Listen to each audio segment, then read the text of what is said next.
To start out, just like to thank our fans for showing up. You guys are amazing, and I know how much you wanted that win. We wanted it, trust me, more than you did, and really wanted to bring Coach Elliott's family some joy tonight, and we didn't deliver on that. And you got to give Virginia Tech credit. They won the line of scrimmage on both sides of the football in that game, and that's not indicative of our football team. It hasn't been this year. But that was the tale of the game. And CJ didn't have time to throw in the first half. Obviously, we didn't rush the football efficiently, or you would have seen Hollywood having the same numbers he's been having. And when those kind of things happen on offense, it gets you behind the chains. On defense, I thought Coach Warren did a hell of a job putting together a plan with all the things that happened this week with Coach and his family. And at the end of the day, we got to make more plays. We got to execute. And as coaches, and players, the film is our resume. And it wasn't very good tonight. We gave ourselves a chance, obviously, to be in that game, coming out of the half with the opening drive score and had the lead. And you got to stop the run. And their tailback, give him credit, ran through our guys. And 91-yard touchdown run, had multiple guys there to tackle him and didn't get it done. And that play and a play down in the red zone on 3rd and 9, we knew what play they were running. We had a great blitz called, and one of our guys didn't execute on the play. And it comes down to execution. It's an execution game. And, as coaches, you do everything you can to help the players, and as players, they got to do everything they can to execute. There's a lot of football left. And so we're going to do everything we can to rally around these guys. We're a beat-up group right now, emotionally and physically, unfortunately. And so get these guys in here tomorrow and go back to work. Questions? Noah, go ahead.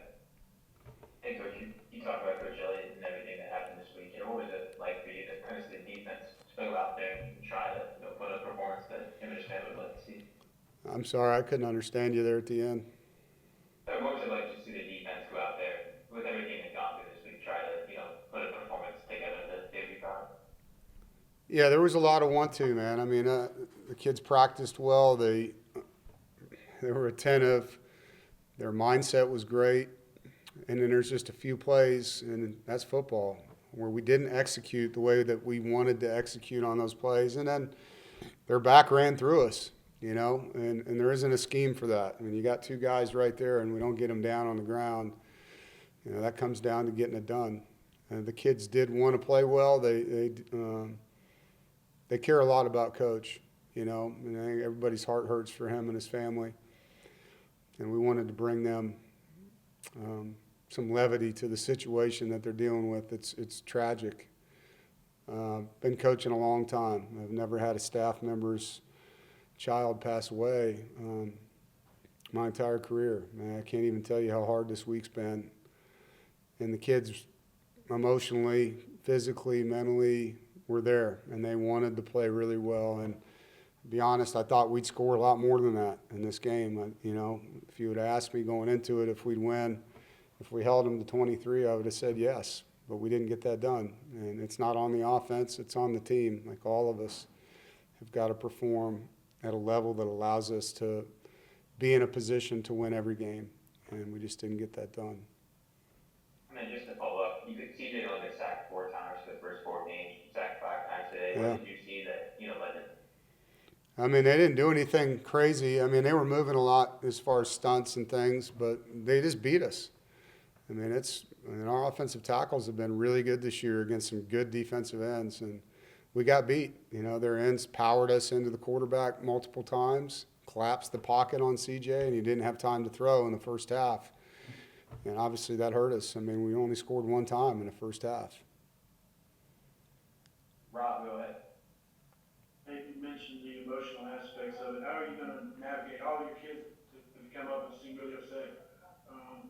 How are you going to navigate these next few days to sort of, obviously there's life beyond football, and then there's football to try to get on track? Yeah, I think first we all look in the mirror and own what we can do better, coaches and players, and you go back to work. I mean, there's 7 more games that we get to play, and I say that we get to play, and we get to live our lives one day at a time. We have an opportunity to stand up and fight, and that's what this program's always done. That's what we'll do. Put our best foot forward. My job is to help them get back, and I'll do my best to do that. And I care a lot about these young men, and they care a lot about this program. And so we're not going to sit around and feel sorry for ourselves tomorrow. We're going to get back to work. Jason, go ahead.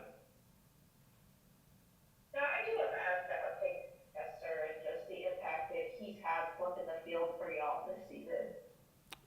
Are you talking about Caden Noonkester? Is that what you said? Yes. Yeah. No, he's a weapon when he kicks the ball like that. Hang time, distance. He got some good roll in tonight, too. Flip the field. And that's what you expect out of a guy that's punted as long as he has for us. And operation times were great. The snaps were great. The coverage was really good. So, yeah, Caden's helped us a lot throughout his career. All right, 2 more questions. Charlie, go ahead. Hey, Coach, does this game kind of hurt more knowing where Virginia Tech came as a program tonight, just being 1-3 within some things? Yeah, sure it does. Sure it does. You know, it's a game that if we execute and do the things that we should do, in my opinion, it's a game we should win, and we didn't get that done. Virginia Tech played really well in the first 2 games and didn't get it done. You know, it was a tight game with South Carolina. It was a tight game with Vanderbilt, and those 2 teams finished. And so it's not a bad football team. I mean, they played really bad against Old Dominion. But they did not play bad in the first 2 games that they didn't win. They played really good. And so, you know, we didn't know which Virginia Tech team we were going to face. You just don't know. But they showed up, and they played with pride. They played hard, and they beat us on the line of scrimmage, and we didn't get it done. So you got to give them credit, man. You got to give them credit. Last one. Go ahead, JC. The safeties and the nickels have been getting beaten up physically. Obviously, you guys are missing guys, but how important is it for the ones that are playing to just make sure that they're the last line of defense and not give up the long play? Yeah, I mean, they call them safeties for a reason. They're a safety valve, and we're not playing like that right now. We're not getting people down. I call them knockdown players. The ball breaks the second level, which is the linebackers. They got to be able to erase it and let you line up and play again. And it's a banged up unit, to say the least, you know, to say the least. We got more injured safeties and nickels than we got healthy right now. And so it's not a good situation in there, and we got to do a really good job of getting these guys back. Thanks, Coach. Thank you.